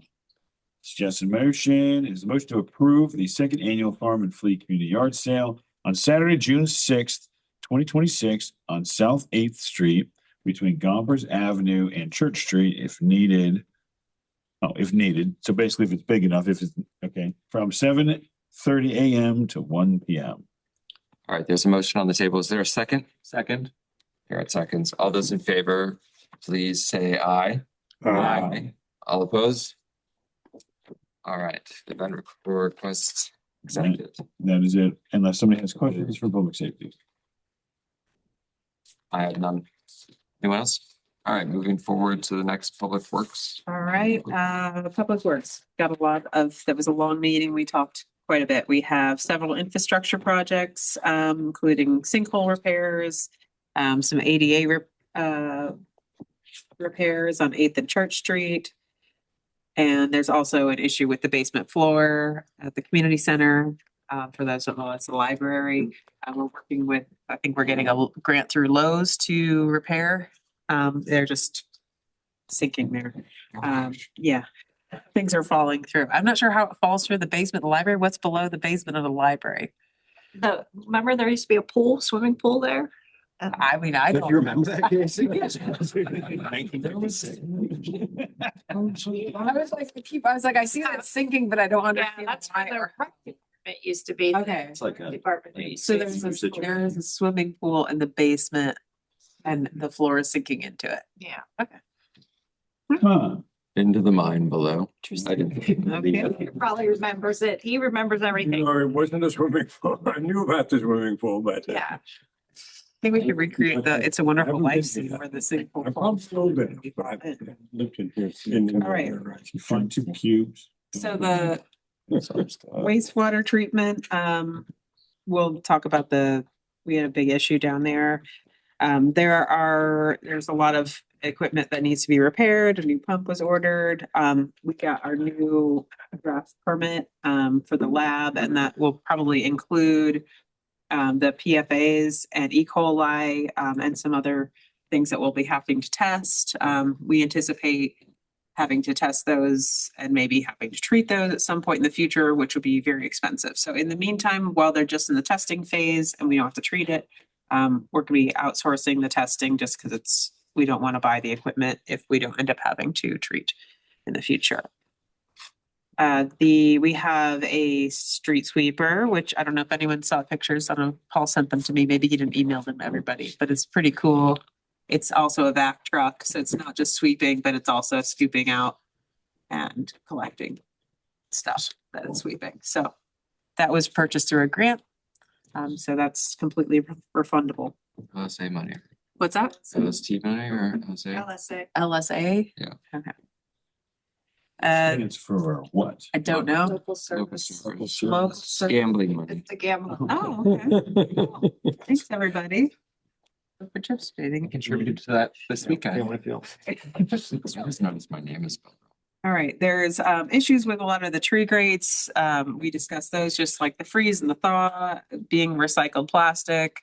And also just like the mechanism for mounting them in the hole has been challenging, to say the least. So rather than continuing to use all of our parks employees to repair them, we've discussed some alternative ways to handle the tree grates, especially in areas where it's not high traffic. So away from the downtown eateries. So that we'll probably get an update on that for next month and talk more about what that's going to look like going forward. But yeah, the recycled plastic ones are great, but yes, it's difficult when we have large snows and people plowing them, and there's just a lot of issues with those. All right, we had our step one of the wastewater treatment improvements is done. We're moving forward with the submittals for the contracts of the Headworks project. And I'm hoping maybe we could schedule some sort of tour down there to talk about what all those mean. Yeah. I Since think we a lot of that discussion was had before Summer, folks you came on know. board. So understanding what the Headworks is and why it costs $5 million. All right, we have a number of other upgrades. We're holding off on the evaluation that we discussed having done at the wastewater treatment plant probably until the next budget cycle. Or I just sent Eden a grant. So Okay. we might be able to. If we do can it find with grant funds, we don't have it in the budget for that plan. The plan itself is quite expensive because we're trying to be more proactive, but planning does cost quite a bit. So we're looking at next year to put that in the budget if we can't find grant funds. The Vinegar Hill project is currently still in progress. We had no bids to open today. So someone please bid on this project. We know you want to be up there on that hill and plant these plants. We'll pay you. I might- What's that? I said I might just put on a garden hat. Then I'll join you on Council's that. gonna plant these things before too long is Yeah. what's gonna happen. I'll join you on that, Jonathan. All right. Yeah, I just need liability insurance. Sounds great. We've got a number of bridges that are in the process of being repaired or awarded. The large emergency was the detention tank emergency. They had a sewer line that was collapsed. I think we talked about this before. So we're looking at between $125,000 to $150,000 plus the cost of labor, fuel, and we had some equipment rentals related to pumping out the water while it was being repaired. So that's a very expensive cost. And so part of that discussion we had at the committee was discussing moving to a more proactive approach and doing manhole inspections. And Nicole was kind enough to set up a meeting next week. Yeah. Yes, it's on Tuesday morning. Yeah. Okay. Where there'll be somebody coming in to talk about how to do manhole inspections and what to look for to try to get our staff trained and get a sense of what to do.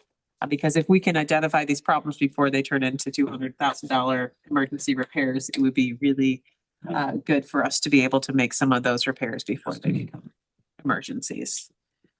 And besides that, we have a paving list that will be coming to committee soon. We're continuing to target those avenues that have not been hit in a long time. So I think Shryock and I'm not going to quote all the other ones, but they're all they're in what was the first ward. Correct? Yes. Yeah, and then the one that we want to remove the bricks on behind up on Jimmy Stewart, the coming down where that brick. Oh, road is. yeah. Okay. So on 7th, so if you've been up on Vinegar Hill, right? Yeah, So there's some of those side brick roads. If you're familiar with the area, if you've tried to walk it, it's You can't difficult to walk get a it. car.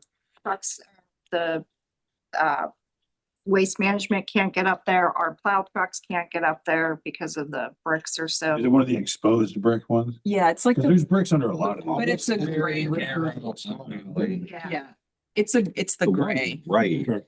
It's the gray brick, not Yeah. the yellow. Yeah. Okay. Yeah. So if you're familiar with that little side avenue, so we're continuing to target those side avenues Because that's where. that haven't been hit in ever, some of them, you know? All right. We have one A lot of them. action item. This is for the paving of the parking lot, correct? All right. Yeah.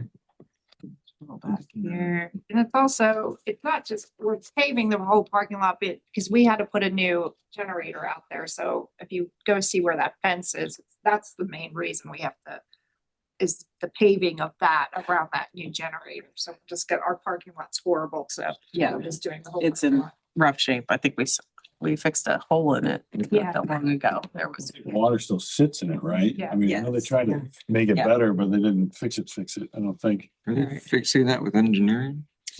Okay, so this motion comes out of committee. We don't need a second. It's a motion to accept the proposal of $72,000 from East American to pave the parking lot at the municipal building. All right, there's a motion. Roll call. We'll do a roll Yes. call. Broad, Yes. Bowser, Yes. Maple, Yes. Milnes, Yes. Newell, Yes. Cerniso, Yes. Smith, Yes. Vanderneck, Yes. 8 yes, 0 no. This old business is Public Works. Do you want me to do this motion now or hold off? Yeah. Go ahead. Okay, so this is related to the Washington Street Bridge repair, which is in the Public Works report. This does need a second, as it's a change order that came between committee and here. So this is a motion to approve the change order provided by Ray. Is it I?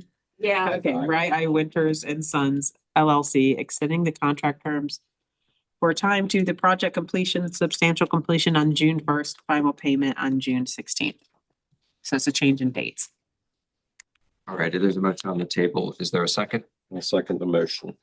Dave Vanderneck seconds. We are spending money. Was there any questions? Just a brief, why? Did something happen? Was there some? Well, that's It right. was a Paul said it was a lot larger bigger than they Yeah. thought it was, gonna be, right? The whole. We, bridge is- we were. It ended up being the whole thing, so, Yes. okay, never mind. I don't- Yeah, this was the project where once we started doing it, Yeah. the whole that- thing needs to be yeah. replaced. So, So the project increased in magnitude, got it. so we just need to Spending a lot of money today, guys. Yeah, it's my favorite part of the day. We'll move on to roll I'm call. gonna do the Roll call vote. roll call. Yeah, move on to a roll Broad. call vote. Sorry. I thought you- Yes. DeBowser, Yes. Maple, Yes. Milnes, Yes. Newell, Yes. Cerniso, Yes. Smith, Yes. Vanderneck. Yes. 8 yes, 0 no.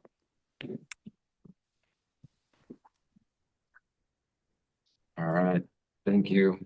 You're We're gonna have welcome. safe bridges, lots of safe bridges. Hope and dream, right? One day. Moving on to our commission reports. We want to share anything about our planning commission? It's a very sore subject. It's a pretty thorough report in your packet. I couldn't find anything in my notes to add to that. There has been some unpleasant discussion since then about with accusations of violations of sunshine law and so forth. But I don't think any of that going to affect anything. The controversy seems to be about the community commercial resident, what is it called? Neighborhood. Neighborhood commercial. Which some people on the west end of town would like to expand, others would like to restrict. We had a report from chair that was on a very split vote.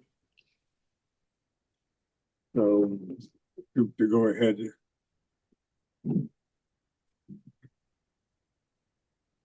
There's nothing, I don't think, for us to act on yet. It's also my shared understanding. Thank you for the report. Shade Tree, I guess it's your that's first month. Yeah, my first month. There you go. Congratulations, Ms. Maple. Okay. Don't bring up. So, shade tree, they reported that we have planted 14 bare root trees in the borough. 300 block of Philly and North 6th Street. Arbor Day, we celebrated the planting of the tree in front of the fire department. I have a thing if anybody wants to see it. Jason Leeper discussed mulch volcanoes kill trees. So we discussed that a little bit. They are adding that into the ordinance. About not over mulching trees because it kills them. I have to tell my dad that every year and he doesn't listen to me. They're doing it at IUP. Yeah, the ordinance was also completed, the new ordinance, and it was moved to Pat Doherty, the solicitor, to look over to make sure that everything was okay before they present it to Us. the council. They also downloaded all the inventory from the old program, which was expensive. And they are going to a free program. So instead of paying $3,000 a year, you're gonna be paying $0. That's a big amount of their budget. Yes, Davy utilizes the program or handles the program. But they also discussed having a possible intern from IUP to help with the inventory database. I see they also, and I saw through emails that it has been done, they're also requesting information on the budget from Nicole, manager, so that they can understand their budget a little bit better. And instead of our meeting being the last Monday of the month because it's Memorial Day, it's been moved to Monday, May 18th. There was also a slight discussion about if they had extra money left over from, I guess, the COVID monies, about maybe trying to assist community members have an arborist to help with pruning, etc. For that. That's something they're gonna look into. I thought that was worthwhile. So I guess that's pretty much it for my first day. Thank you. It was a great report, Kathy. Awesome job. I have a question about shade tree, but it's actually for Nicole. So in the email about the budgets that you sent, you have $40,000 in ARP funds currently being held in the Borough capital account. Weren't we supposed to switch that away from the ARP money? It is. I mean, it's this is capital account. It's the ARPs in the capital. It's all the same thing. Well, I just don't want us to accidentally get in trouble because we had a deadline for accounting. Money's all, the ARPs all gone on that. Okay. Yep, we closed it out. Just clarifying, because that's what you had stated to them, that it was ARP money, that's all. So Yeah, it's still, it's being held for them, that 40,000. that's what I remember was Yeah. supposed to happen. I just want to make sure that we didn't accidentally not spend money. Exactly. Okay. And then another kind of question for Kathy. So in their plan in the ordinance, whose job is it going to be to keep the program updated? Is it going to be in the ordinance? Because there's the tree database, the one that we spent a bunch of money on and then never bothered to update. Well, now we're not spending money on it. Sure, so that means it's updated, not updated. I mean, it's better than spending money on it and not updating it, but like, It's we get a permit for every tree that comes down in the town. We should have been able to keep it updated. It sounded like Tyler and Ryan are gonna be highly involved in that. Tyler more so because he's the one that recommended the program. So forgive me for my specificity. Does that mean in 6 months when we check to see if it's updated and it's not, there'll be some level of accountability? Maybe Because that's what we should do. Whoever's designated to do it should be able to do it, and give them time to do it, or should have fed back through the proper channels that they don't have time to do it, and then something else should have been done. I think, Kathy, that's a good thing that you can take to their committee and they can self-assign their deadlines and their process for making sure that that maintains. And I think they were that discussing it's being that. There's maintained. something about, if I remember correctly, that there were people that were supposed to be doing that, but they were pulled. from Yeah. other avenues. Well, they just need to set their own accountability structure so that we can evaluate them based on that. If they self-assign, it's better than us telling them what to do and pushing it into the ordinance and having penalties. Okay, up to personnel reports, Borough Manager Cephas. you know, and I'm gonna refer to the chief because I think we want to talk about the traffic signal. So I'm just gonna, I don't really have anything to report. I mean, we're pretty busy coming up in Yeah. busy season, so a lot happening at committees. Just tell people to stay informed. Eden's putting all the information out there as much as we can. We are having a Luann for our second round of I saw that hearing for community development. community development for Fisher Avenue is gonna be next month, I think. So, yeah. Moving forward with that.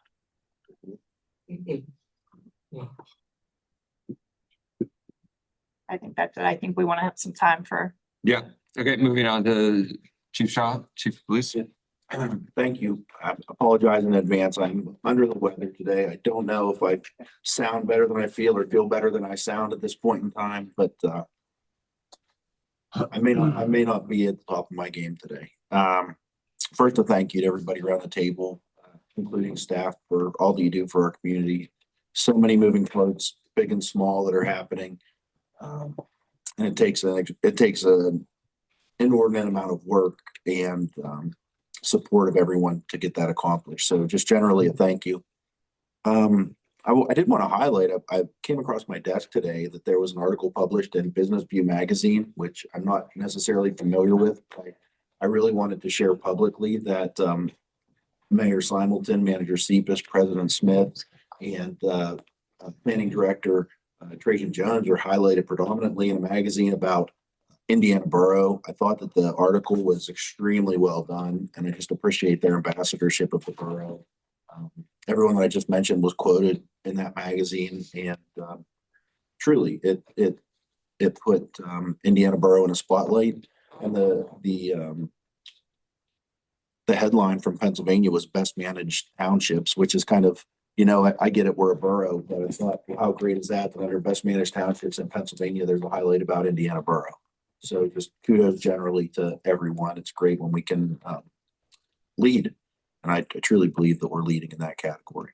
And then finally, I just wanted to give an update with Manager Cepas on traffic safety and our four-way red initiative, to say that we do believe that we are still on track, as reported, to have our signals steady red by end of June.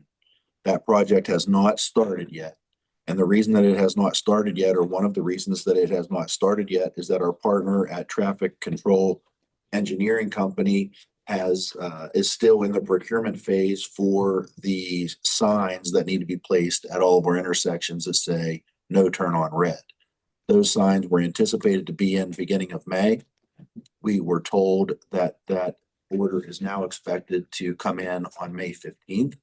That should not adversely impact the 4 to 6 week window for implementation. When the project does start, we intend on being very vocal with our community about the start. But even when the signals get changed by end of June, that is not the end of this project. And I want to make sure that we're all very clear with each other in our community about that. There will be a period of time of adjustment. There will be a period of time where we need to analyze what is happening on Philadelphia Street as far as times for traffic to traverse east to west or west to east. Then there's going to be an adjustment period to see what that impact is going to look like on our side streets and at other traffic signals that haven't yet been adjusted.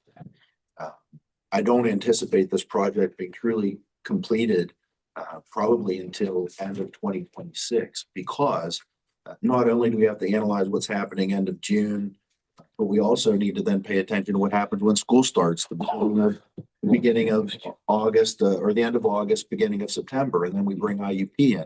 And it bears weight to this entire project, and for our community to understand that we're also seeing an influx of traffic because of the growth that's happening at the project in Homer City. And so all these things are going to positively influence. Plus, we have a medical school coming to IUP. And so there's going to be a natural increase in traffic. And so our traffic control signal project comes at a good time, but it also comes at a time where Indiana Borough is going to experience and is experiencing a level of growth. And regardless of whether we see that in new construction, because Indiana Borough, we're pretty much out of opportunities for empty spaces to be built with new construction. We are going to benefit from, and also to have to navigate the negatives that come with increased traffic, increased parking. But council's committed, and we understand, staff understands that council's committed, the mayor's committed to having a pedestrian safe downtown. And I think our business district deserves that. So staff's working very diligently to achieve that. As a further update, on April 7th, since my last update to council, I have continued communicating with Representative Struzzi and Senator Pittman. Both our representative and our senator are committed to safe and efficient motoring through Indiana Borough, and also a pedestrian-friendly environment. Both expressed to Manager Cepas and I and all of our partners in a meeting end of March, that they want to be committed partners in helping Indiana Borough with this project, not only on Philadelphia Street, but in our side corridors. There's some talk about a possibility of us doing even a broader comprehensive traffic study of side streets and neighborhoods, which I think is a good idea. It comes at a price tag. And so I'm working through the police department to try and find funding or funding resources for that, so that it's not need to be so that we can do it and do it reasonably. That doesn't stop the project that's occurring. That comes alongside the project that's occurring. And if we can't do a comprehensive study in one avenue, we're already doing a comprehensive study in another, because the police department has been collecting data on side streets already.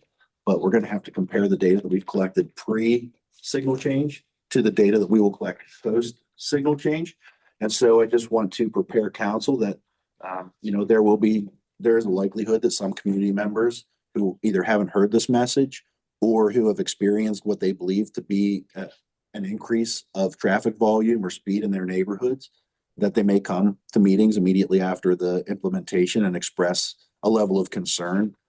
That's welcome. They don't need to wait. Our community does not need to wait for a public meeting to express a concern to the police department about traffic safety. As a matter of fact, I would encourage that if there is a concern before, during, or after this traffic, the red implementation for pedestrians, that we know before the meeting. And certainly our public welcome at meetings, but I don't want anyone in our community to feel like they have to wait until a Tuesday during the month to report a concern when 24 hours a day, 7 days a week, 365 days a year, they have a police department that can document it and we can start the ball rolling and report on it to council. So this is a project. Everyone is working hard. Our timelines are still being met. Manager Cephas and I and Public Works have to wait for partners to fulfill their duties. We believe that our partners are working hard. There's no reason to believe that they're not. I was on downtown Indiana this morning, giving an interview, a monthly conversation, and I talked predominantly about traffic signal modification project that's occurring. And I would encourage anybody to take a look at that. It's a 15-minute clip. I tried to hit the same points that I hit here today, but I am reporting to you that everyone continues to work together and we're continuing to work hard for the safety of downtown Indiana. We've included a wide range of partners. This project is going to be extensive and comprehensive. It will have impacts in other areas. We just cannot predict what those impacts are going to be to which areas yet. We will unpack that and we will put forward a plan to mitigate the negatives that might be felt in certain pinch point areas. That's my traffic safety report for today. Thank you, Chief. Mr. Solicitor. As Ms. Maple noted, I am reviewing the shade tree revision on the ordinance. But other than that, I have nothing else to report. All right, thank you. I didn't see any materials from the IEP representative this You time. know what, she did send it. I don't know. It was kind of late. All I'm right. sure it just wasn't. Well, forwarded. you can get it forward those to us and we will look at them at our leisure later this week.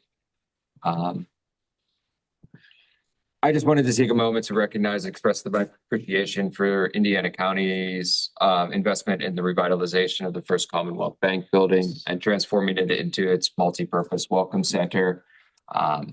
I had the privilege to attend the event last Friday and it was really well attended and such a beautiful building. And it really just shows the exact kind of project that strengthens our community and our ability to offer a front door, create a space that serves residents, visitors, and businesses alike.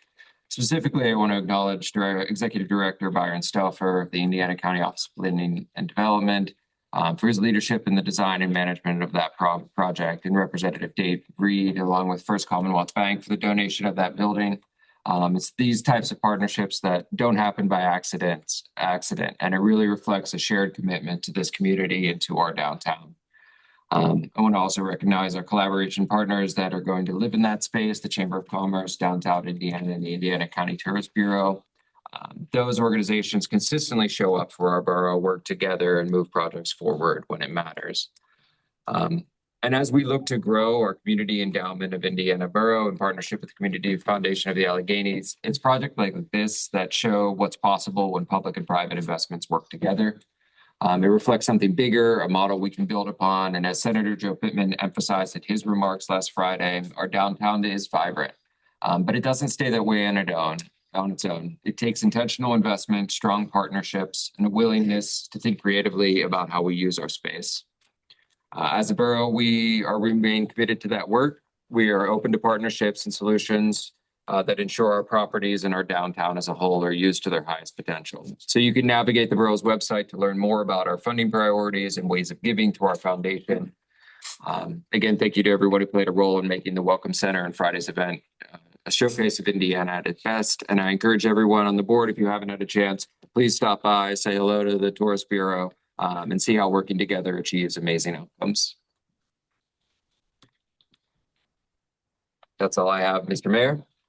All right, well, I want to delete everything I was about to say about that. I'm not gonna No, but seriously, was a great project, a beautiful building. And that's the types of things you like to see with our historic buildings. It's a testament to what happens when you take care of a building and you can repurpose it. So that's great there. One of the other things I did throughout the month was I got to go to an opening, well, of sorts for the Challenger Learning Center, which is going to give our youth and adults actually the opportunity to basically understand like things that they do in NASA, learn how to run missions and things like that. And there's only a few in the country, and to know that that is in our county, that's going to again bring more foot traffic into the borough, which is amazing, and that's definitely the things we want to continue to do. Is if nothing says that the borough's more is open for business than seeing more foot traffic, and to Arbor Day again, more of a dedication because the tree was already planted. So we did that, and there was a proclamation given there as well. Lastly, the Business View magazine article, like Chief brought up, some secrets out about Indiana Borough. We're one of the premier town of borough in the state, and we don't do it. It doesn't happen by accident. It happens with great leadership. That happens with great staff, great elected officials, and that happens because we care. We're dedicated to the growth of our community. And with that, I just thank you guys for all you do. Thank you, Mr. Mayor. Any new business? I don't see any on the agenda, so Luke. If